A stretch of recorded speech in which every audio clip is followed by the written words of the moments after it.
What if you could build a business that gives you the life of freedom you deserve? What if you could find the secrets to marketing, leadership, customer service, and other aspects of business that help you exceed your goals? What if you could walk away from your business for 30 days and it never misses a beat? That's what this podcast is for, to help business leaders like you find freedom from the day-to-day grind and start spending your time doing the things you love. I'm Levi McClendon, and my co-host is Josh Taylor, and this is the Cheers to Freedom podcast. Donald Miller, welcome. Don is a renowned author. He's recognized by the New York Times for his bestsellers, Building a Story Brand and Business Made Simple. He's been instrumental in the growth of countless business, including ours and some of our customers, some of you that are on the chat today, by leveraging his unique and influential marketing and business frameworks. In 2010, Don embarked on a personal entrepreneurial journey, establishing the business of his dreams. Despite initial success, he discovered quickly the harsh reality of building a business from the ground up, finding himself entangled in its day-to-day whirlwind. For an extended period, Don's business faced the struggle of consistency and predictability in its results. Following a series of trials, tribulations, and occasional false starts, as many of you have, he managed to escalate his business from ground zero to an impressive nearly $15 million mark. Through this challenging journey, he identified 6 crucial elements of a successful business. When these elements are effectively managed, he found a business could achieve exponential growth and speed. He outlines these 6 steps in his latest book, How to Grow Your Small Business, a 6-step plan to help your business take off. This book serves as a comprehensive guide for small businesses seeking sustainable growth and success. It is amazing. I've read it. I've listened to Don narrate the book, and I can't wait to give away a couple of copies of this at the end. So, Don, welcome. I cannot believe I get to be with you guys. I'm very, very grateful.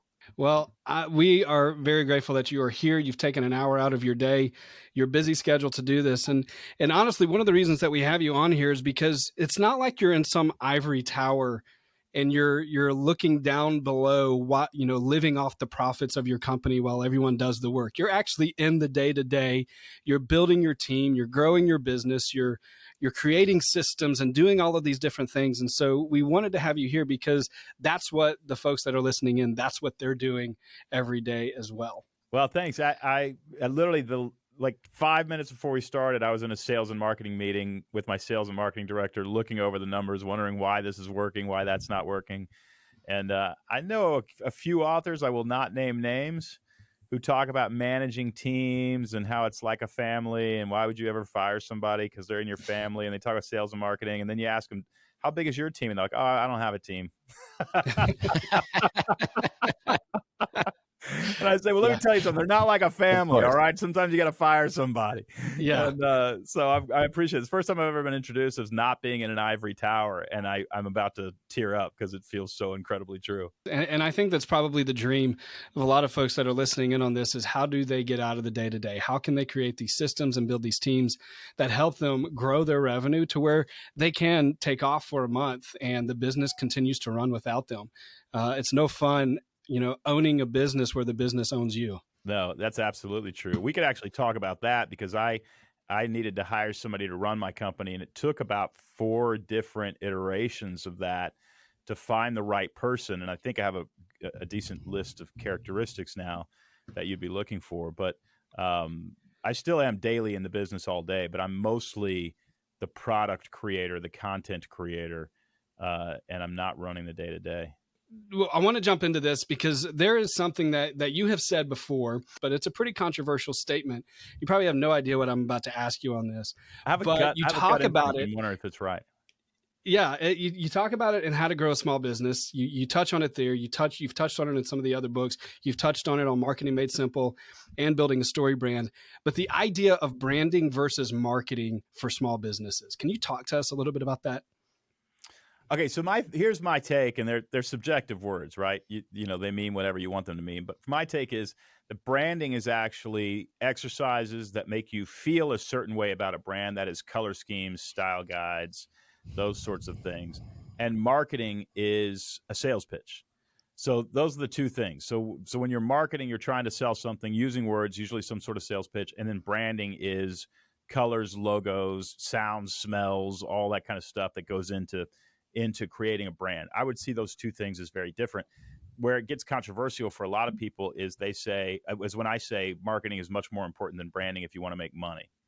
And that's where, and a lot of times people are upset about that because they're people who don't know how to sell anything, but they're really good artists. And so basically I'm saying, well, you're not as important. Yeah. And I would actually say, I stand by that. I'm just sorry. You're not, I think the way you feel about a brand and the visual imagery and stuff that you use to create a brand is important. I'm not saying it's not important, but I think, most people look at Coca-Cola or a big company and say, well, all they do is branding. Like they don't even do any marketing. They just do branding. And that's because they're a multi-billion-dollar global corporation that you're already familiar with. So they don't have to do marketing. But if nobody ever knew what Coca-Cola was, you didn't know it was a drink, and you had a Coca-Cola billboard that just had the Coca-Cola logo on it, that would be a giant waste of money because you didn't explain what it was. Or you didn't say, hey, there's a brand new soda that tastes amazing, and it's going to be your favorite. You should try it. That's marketing. And so you have to do marketing, in my opinion. You have to do marketing until you're about a $500 million company, and then you can do branding. But after that, I think branding is largely a waste of money. So that's where it gets controversial because a lot of marketing agents, they make a lot of money doing style guides and logo and picking your color template. They are artists, and they're really, really good at it. But then you redo your website, and it doesn't make you any money. Because you did branding and nobody knows what your brand is instead of marketing, in which you tried to sell something. Yeah, Levi, you and I were talking about this. I think it was this morning, and the idea that a lot of people come to us because they want a new website, and I've talked with other story brand guys that are building their marketing business, and I would tell them all the time, well, look, if you don't either build websites or outsource building websites, you're going to have a difficult time growing your business because that's the thing that people are going to come to you and they want because it's the tangible thing. They can see it.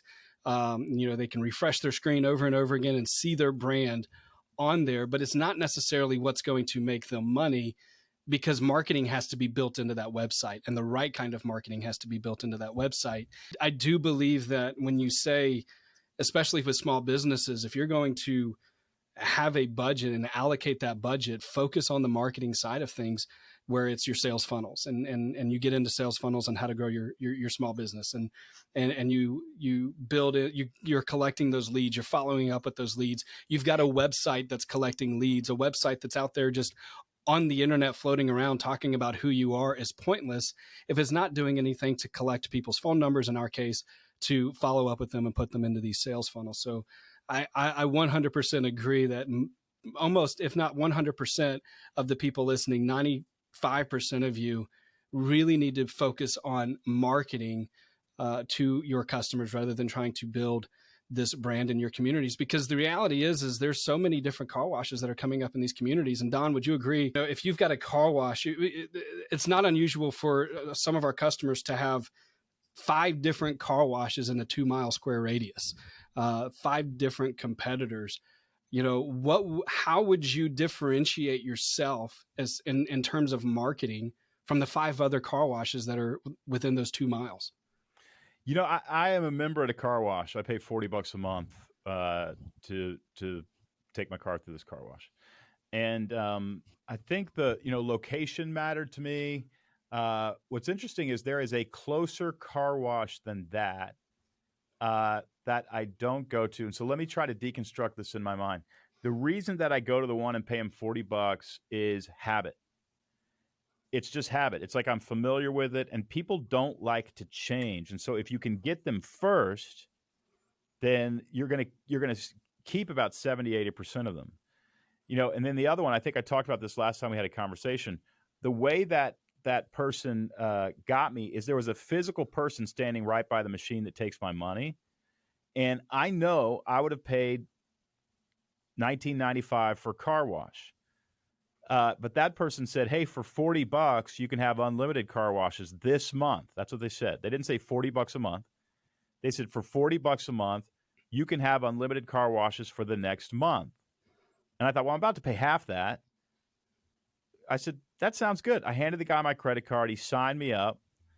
And then I realized as he was signing me up, he's going to take another $40 next month.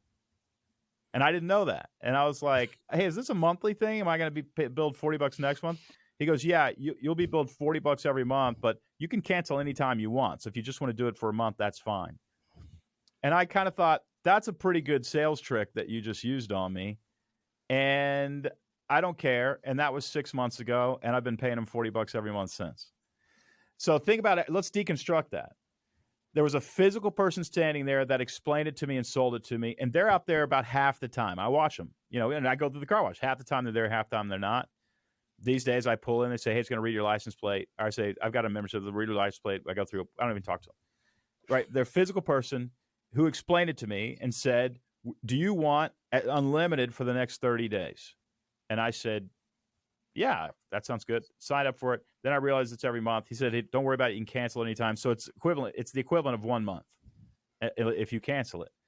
And that has actually never bothered me because I still think it's a good decision and I still go more than twice a month and I get my value out of it.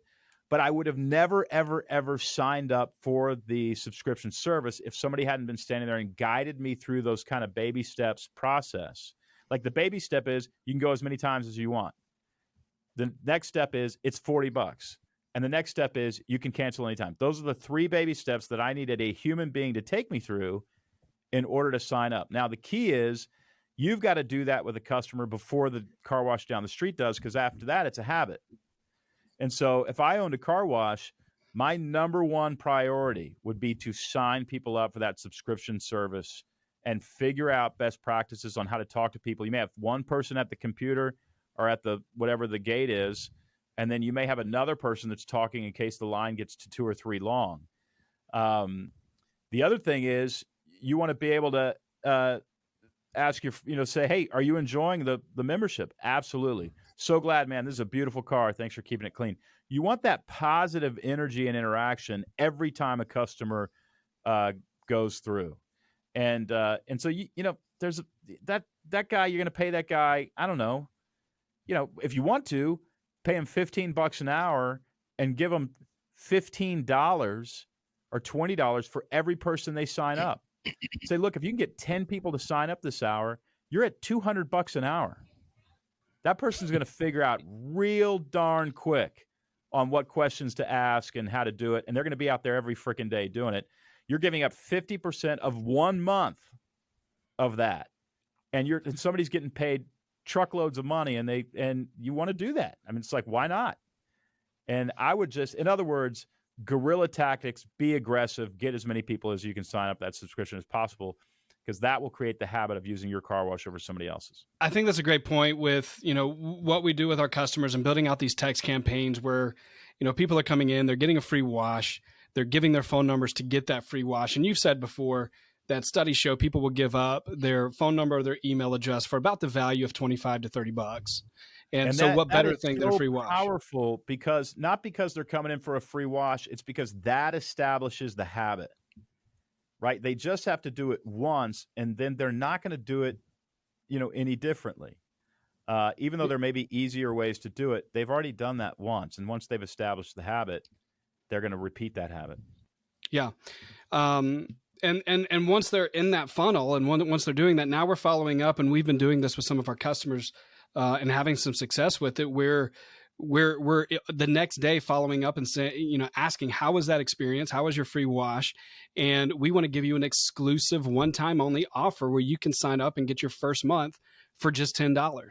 And now, like you said, you're grabbing that market before the competitor down the street gets that market.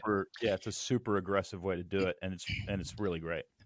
So, Josh, I want to comment on that real quick because a lot of our customers, I think they get a little bit concerned with their churn after they do promotions.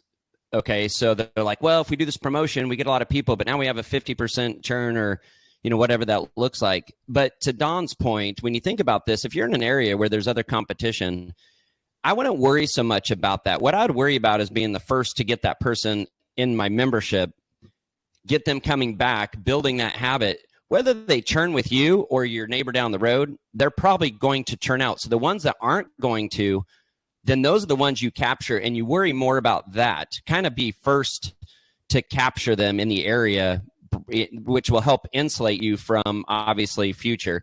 So I think sometimes we can get a little caught up in those numbers. And I agree, you got to track it, right? We got to measure it, we got to see it.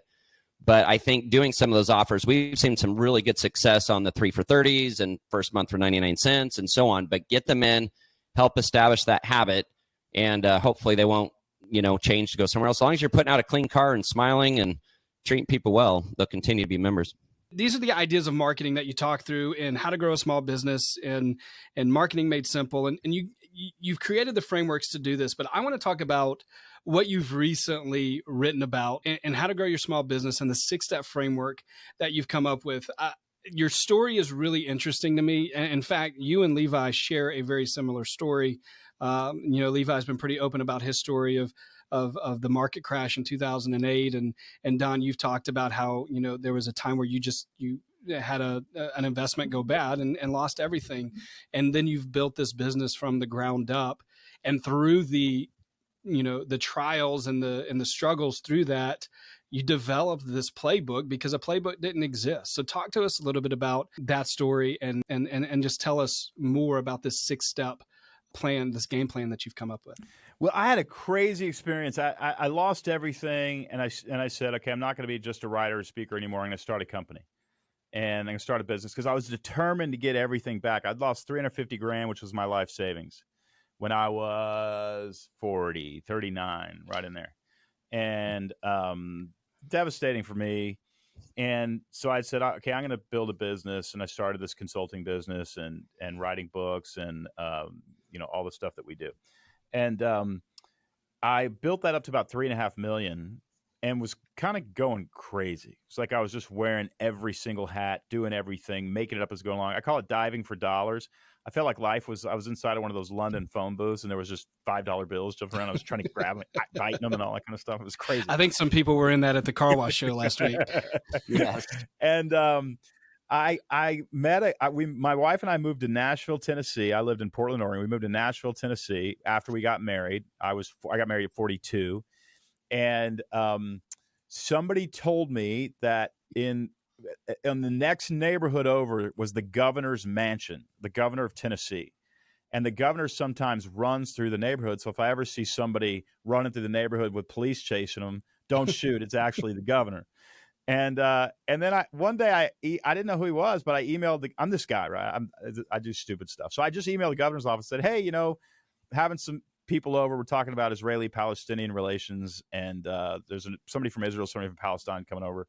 If you've ever been curious about that, you should come over. He shows the frick up. The dude walks through my door. The governor of Tennessee. And I leaned over to Betsy. I said, please Google the governor of Tennessee's name. I have no idea who this man is. There's like security outside. We live in like a little bitty, tall, we call them tall and skinnies here. They tear down ranch houses and build 2 tall and skinny houses. And this guy and I become friends. Bill Haslam is his name. He had scaled up Pilot Fuels, his dad's company, into the billions, and then ran for governor. And, he was the governor.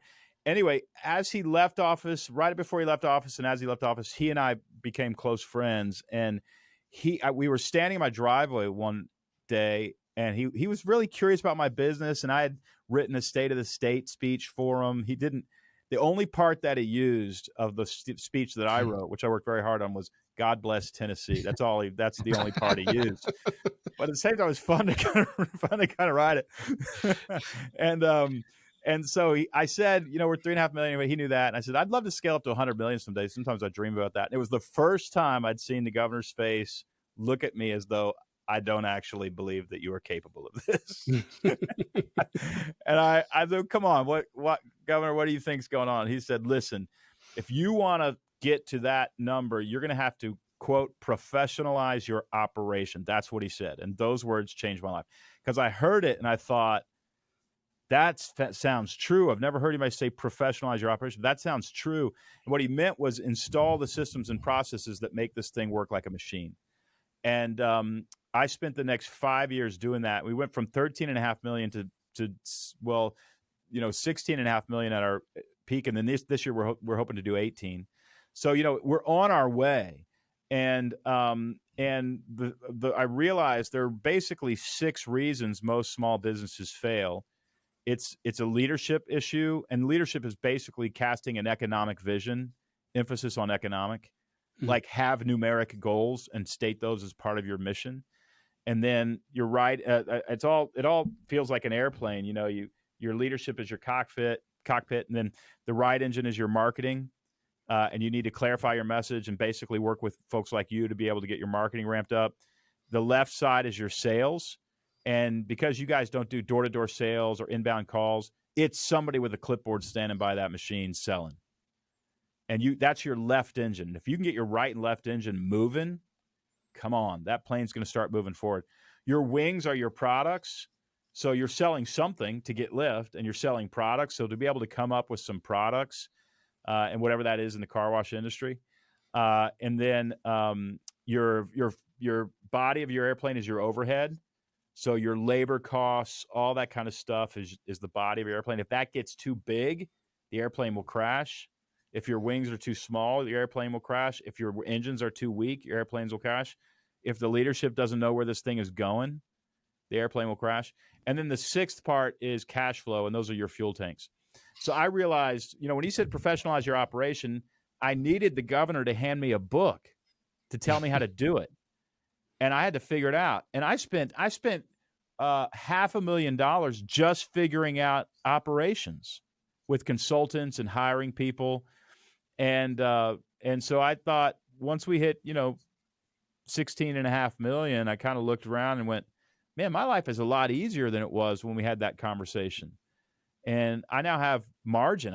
At 5 o'clock, I'm done, and I hang out with my family, and I'm home on weekends. And it's not running small business isn't easy. If anybody tells you you run it from the beach, come on. Maybe if you bought it and somebody else is running it, but we can get there. We can get there if we work hard enough. But it's hard. It's just a lot easier than it used to be. And so I wrote a book about those 6 things that we got right, those 6 parts of the airplane, the small business that we got right. That's why there's an airplane on the cover, because in the book I talk about engineering your business like an airplane. So I also didn't want to write a book that was inspirational. I didn't want to write a book saying, you can do it, it's amazing, and look at what Nikola Tesla did, or So I wanted a step-by-step plan. If you do this, then this, then this, then this, then this, then this, then this, your business is going to grow. And so that's the book I wrote. One of the things that I love about you, I think really every book that you've written since you've pivoted from memoirs to writing about business and marketing and specifically small businesses, everything has been incredibly practical. It's when I read it, and I was having a conversation with one of your team members earlier today, and when I read it, it makes me feel like I can do it, not because it simply inspired me to go do it, but it actually felt like it gave me the tools to go out and execute and accomplish the things that you talk about in these books. And How to Grow Your Small Business is no different.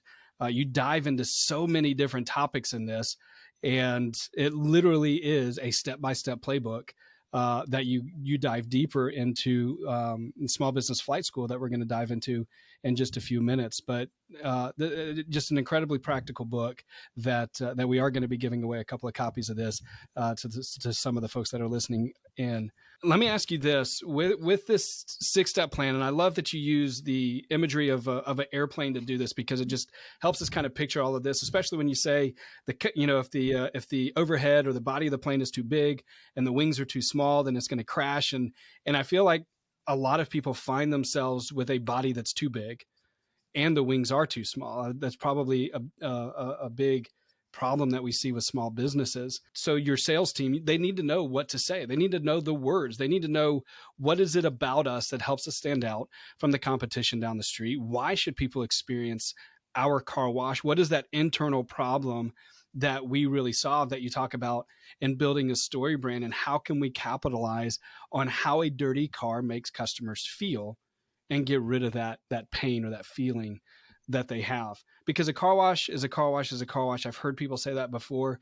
And maybe their car wash is just a car wash. But for me, the car wash that I go to, they're a part of my productivity.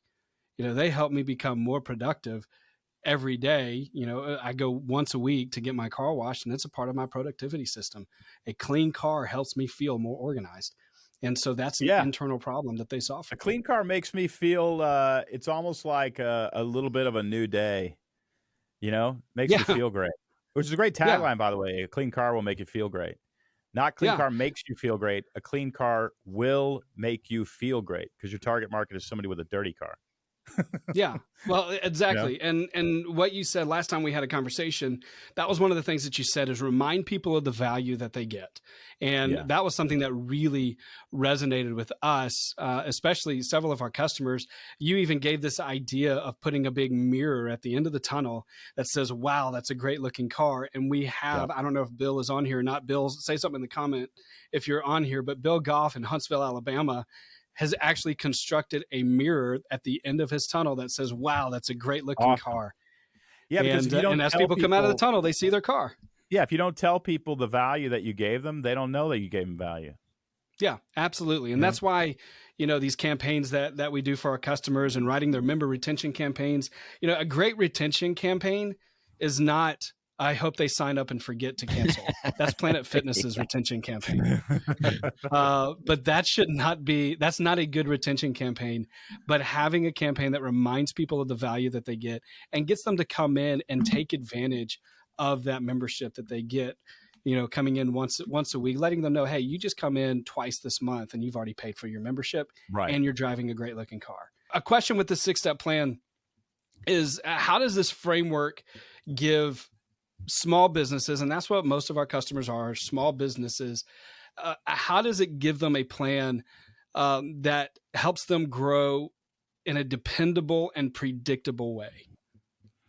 Yeah, well, nobody starts a business because they want to run a business, right? Yeah. Everybody starts a business because they want freedom, or they want money, or they love a particular product, or something like that. And then, that's why you got into it. And then you find out, in order to do that, especially if it succeeds, now you're running a business, and we're all making it up as we go along. And what you learned in college taught you pretty much absolutely nothing about running a business. One, they didn't teach you anything about running a business. And second, you don't remember what they taught you anyway. So what we needed was some sort of way of turning this into a machine, right, that automates the transfer of value for money. And you've got to be able to do that. So and so I just wanted to make it super, super simple. I don't know if that answers your question, Josh, but we all know how to make the product, and we all know why we like the product, and we know why the product works, and we know why, if you combine these 3 chemicals, that there's a great shine. That's not actually what you need to know to make money. You need to know how to sell that thing and distribute it, and manage people who can keep all the containers full. And negotiate the contracts that's what you actually need to know to run the business and to make money. One of the things that you recently put out, and you have this in Flight School, you talk about it in the book as well, is optimizing your products.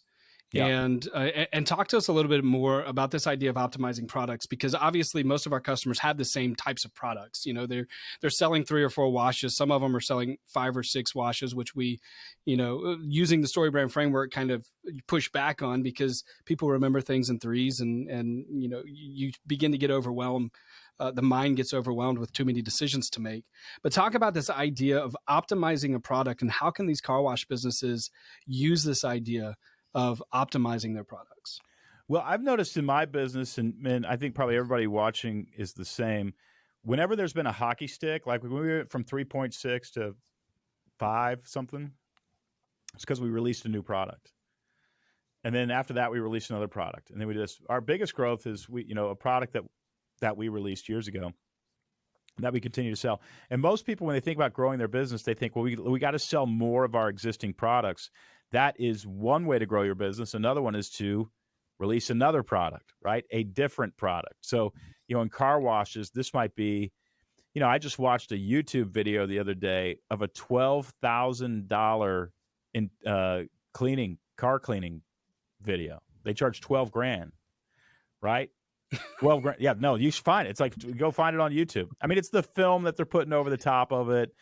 So basically this car it was a Porsche. It was shipped to them. Guy brought a brand new Porsche, didn't even drive it, shipped it 5 states away to this guy and paid him 12 grand to clean it. It's a brand new car. And, so you can kind of go, I wonder if it's possible for us to do that. There's things that you want to ask. And what I like to do is whenever I hire somebody, we're in the process of making an offer letter to somebody now. It'll be our most expensive employee ever. And as we make this offer, I literally sat down with this person and said, okay, I'm going to pay you this much money. That's what you want. I think you're worth it. What product do you think we can create that would cover your entire salary? Right? And we just sat there and had the conversation for about an hour and a half. We come up with like 12 things that this person could do to cover their entire salary. Guess how many of those 12 things I want to do? Yeah. All 12. All 12. Because one of them will cover his salary and the rest I get to keep. Yeah. And it was a combination. It was a combination of, hey, this is how I'm going to sell more of this. This is what I think you guys can do with giant enterprise corporations. You're missing your opportunity here. We get that down on paper, and then we create those products. And so, there's hidden money in new products. It's just a matter of being a little more creative and also finding out, like, what are people frustrated with? Could you buy a van and charge, I don't know, $400 for a mobile detailing unit? Could you do that? I know about once every 2 years, I hire a mobile detailing unit to clean every car for every employee. Right? It takes a week, but it's like, hey, sign up your slot, and there's going to be somebody in our parking lot, and they're going to clean your car inside and out. Mm-hmm. And it's just a gift for my team, So is there something like that you could be able to do? Yeah. Could you actually go to corporations and say, hey, I've been buying your pizza for a long time. I want to gift somebody, what your employee of the month, a free month's worth of car washes, and start creating this rapport with folks. There's just all sorts of stuff that you can do that will grow your business. One of the things that a lot of our customers are dealing with right now, in fact, I have a conversation with one of them tomorrow about increasing their prices. And in this economy, obviously their costs are going up, whether it's chemicals or equipment, pay, whatever it might be. And so they're having to make the decision of increasing their own prices. How would you advise those that are listening right now that are dealing with this? What is the best way to increase our prices and communicate that to our customers in a way that's not offsetting or off-putting? Yeah, I know. I have a friend, the guy who cuts my hair. He reads a book called The $1 Million Barbershop or something. He's always telling me that there's a formula. Every year you increase the haircut by $2. Like, that's what you do. This year, probably by 7, because we've had some significant inflation, which is starting to get under control. I think you have to increase your prices. The only thing that I say, if it's possible, you will lose less people if, hey, because, if you basically say we're increasing our prices and we're adding this value with it. So instead of like we're increasing our prices because of inflation, we're increasing our prices and we're delivering more value. So if there's anything that you can do to actually say, and by the way, our vacuums are free, or we have increased the suction power of our vacuums by 25%. There's just something that you've got to be able to say. You added a chemical. Like, we're upgrading the chemical. If you are upgrading the chemicals in your system, that's a great time to increase prices. Because you can say, hey, we're upgrading our chemicals. These are going to last longer. They're whatever. And you want a line that you can use. And of course, it needs to be true because you want to be an ethical person. But this is what we're giving you also with this value. That's good. Adding and that then if value. not, you just say, look, our prices are going up. I wouldn't even say they're going up. I would just change them, and change them slowly. Let me ask a question on that, Don, because several of our customers want to know, should they grandfather in the members? So if you have, say, 2,000 members at one price and then they go to increase for newbies, do you grandfather the others in, or do you also go back to them and say, hey, we've upgraded our chemicals and our suction's 25% better. Your new price is this?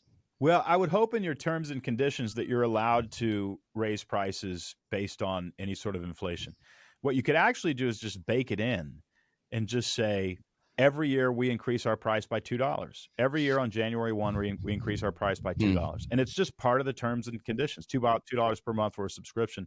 And then you just bake that in. I think that would be the better way to do it. I would not send an email saying we are increasing our prices, but we have done, whatever. The talking points are only when people have questions. The other thing is you want to give people a bonus for not quitting, right? And so if somebody says, hey, I want to cancel, send them a thing, say, hey, press this button if you want to cancel. However, we know sometimes people fall on economic hard times. If you would like a free month and continue the following month, please let us know. And you only offer that one time. And then you would have a number of people stick with you. But have a cancellation policy or a cancellation prevention strategy as well. That's good. That's really good. The conversation that I had with James on your team earlier is he was curious how the story brand framework has been successful in the car wash industry as far as us implementing it with their customers. Because a lot of our customers have read the book. We've given thousands of the book away at all of the car wash shows and stuff that we've attended. And so people have read it. The problem is executing it and actually doing the work and getting it done, especially when it's your own business. Because you've used the phrase before, it's like being inside of a bottle trying to read the label. And so you've created a small business flight school that really takes the depths of this book and puts them on a 6-month track to actually execute the things in this book, where you've said for small businesses, the goal of it is to double their revenue in that first year. So what can small businesses and our car wash customers expect from something like Flight School? And tell us a little bit about Flight School and why they should be a part of something like that to really grow their business.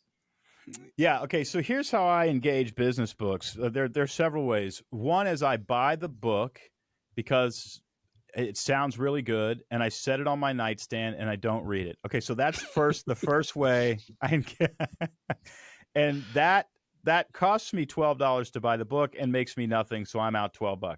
The next thing is about 3 weeks later, I look at that thing. It's, man, I really got to read that book. And so I buy the audio book. So now I bought the book twice and I listen to it as I'm driving around. 1/3 of the time I'm daydreaming. I'm doing this with Bill Walsh's book right now called The Score Takes Care of Itself, about how he won 5 Super Bowls with the San Francisco 49ers. And I'm getting like maybe 10% of it. You know what I mean? And it's good. It's like really good stuff, and getting 10% of it. So that is normally where the journey ends with a business book. That's very frustrating to me with this particular book, because I absolutely know that for most small businesses, if they execute every part of this, they will double their revenue.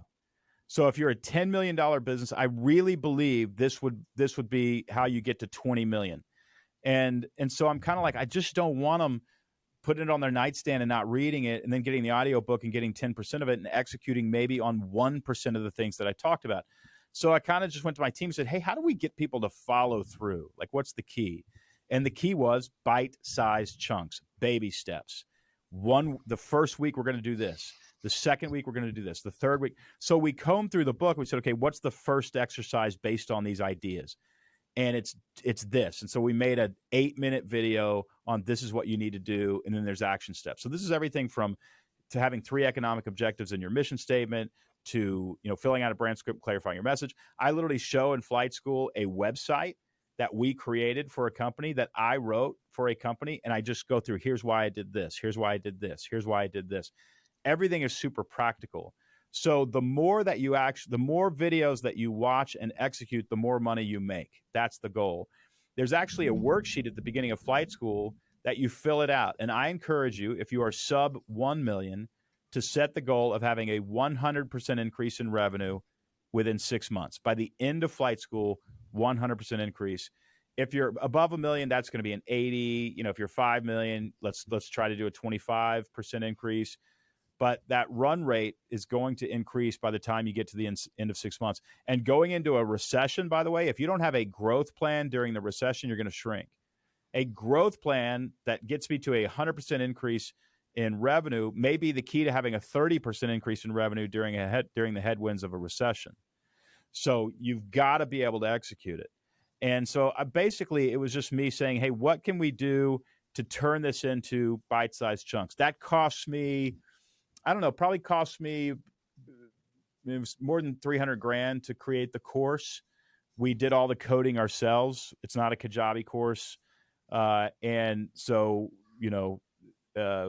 we charge what we think is the appropriate price for that. It's incredibly produced. What I keep hearing is it's the best course anybody has ever seen in terms of the way 100%. You interact with it. And that was the goal. Yeah, 100%. I mean, I already thought Business Made Simple was the best produced one. And then Flight School came out, and it's like, it took that up a notch, and it was just amazing. Not just the quality of the video, but the content. I mean, you take what you've talked about in all of these courses, the story brand course, you elaborate on that. That's one of the reasons why I like this, and you even elaborate more in the audiobook of this, but you've taken even the story brand framework to a deeper level because it's evolved, as you've used it and implemented it and grown your own business.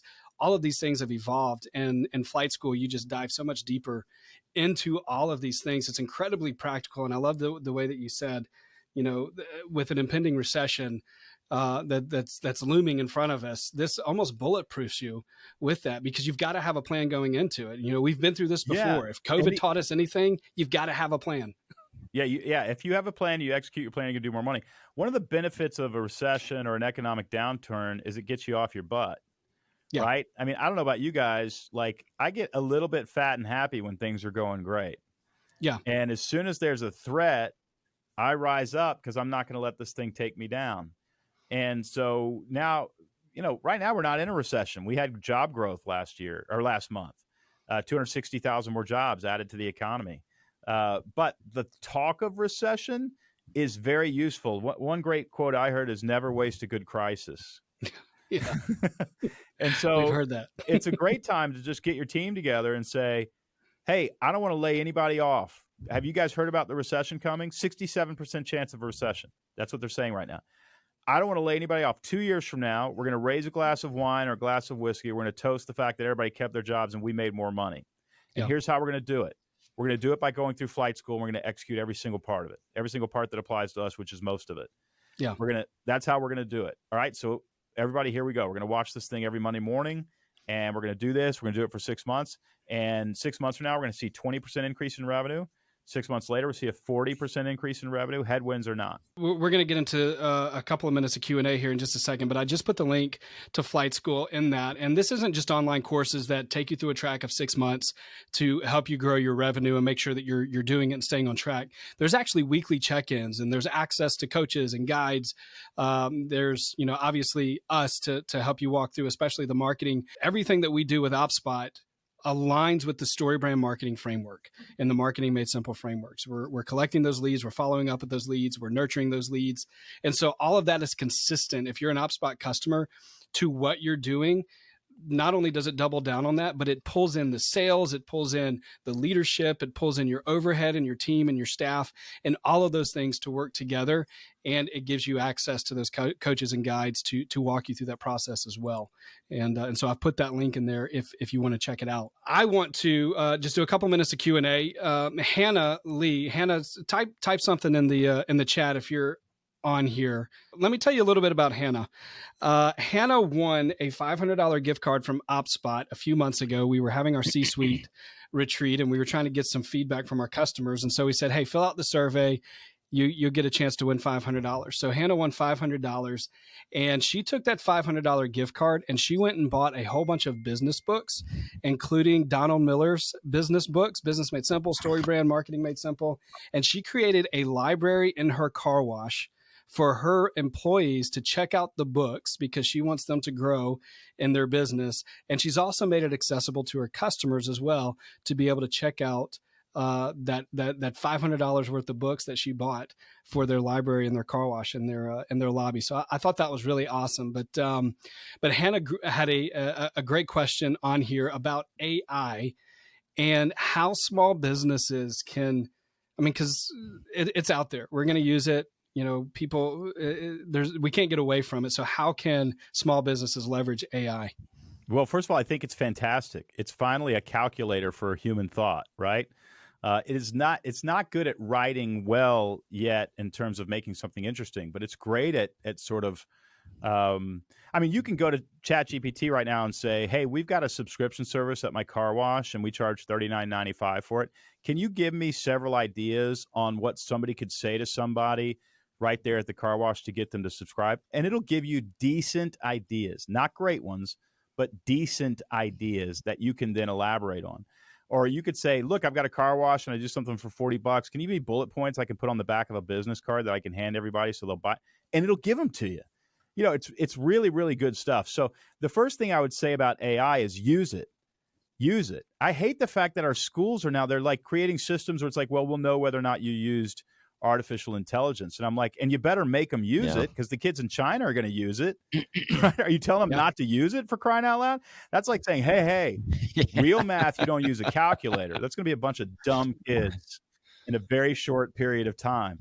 So use the heck out of it. So Sam Souza, he's with All American Car Wash in California, out in Chino, California, and he wants to know, what do you advise on a marketing budget? How much should they allocate to marketing? Yeah, 10% of top line revenue and 10 to 25% of profit is a pretty good rule for a retail business that is not built on a celebrity platform.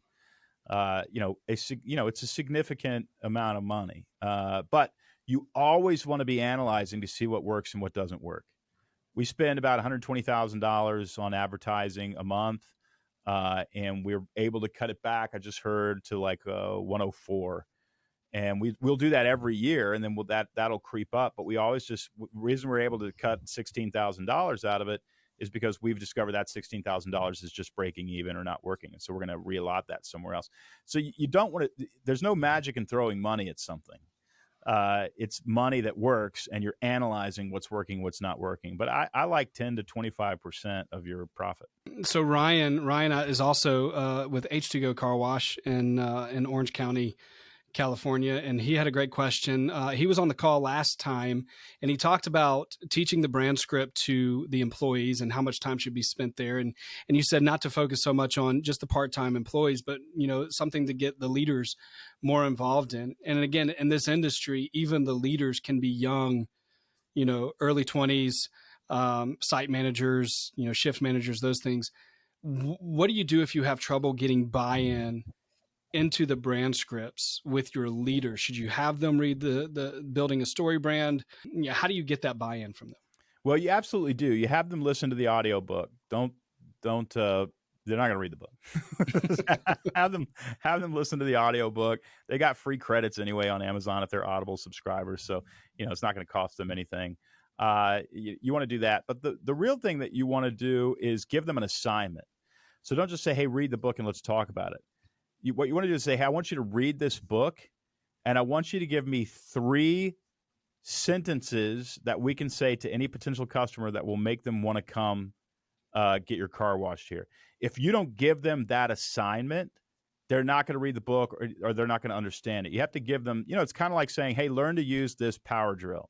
It's okay, I want you to learn to use this power drill, and then I want you to make a bookshelf using this template. They're going to know how to use a power drill by the end of that, building that bookshelf, right? And they're not if you just say, I want you to learn how to use a power drill. So give them some sort of assignment.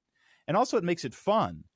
If you just say, hey, we're going to put somebody with a clipboard right next to this machine, and I want you to come up with 5 different questions they can ask or statements that can make, and we're going to test all 5 of them to see which one closes the most sales.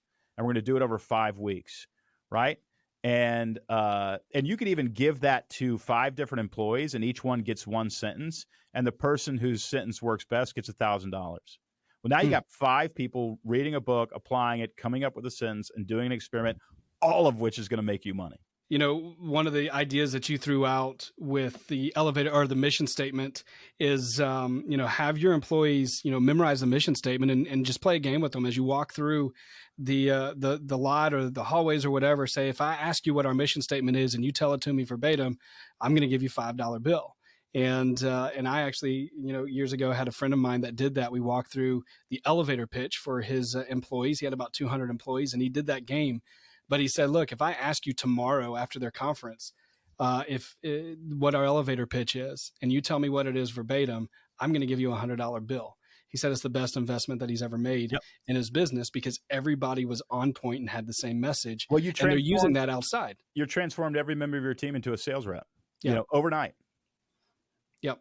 Love it. Well, Don, we really appreciate the time that you took with us and just being able to answer some of these questions. Again, flight school, I can't recommend it enough. If you want something that's going to keep you on pace, that's going to keep you on track to help you, double that revenue in 6 months to a year, and then have access to those coaches and guides, and you get a full subscription to Business Made Simple University on top of flight school, I highly recommend that you click that link. I'm going to put it in the chat again. But Don, thanks again so much for the time that you spent with us and for just the access that you've given us to so much information through your books and through those courses. Well, we're big fans of you guys, and so I'm grateful to know you. And if anybody signs up for flight school, actually do some of the live Q&As inside of it. So we'll see each other again soon.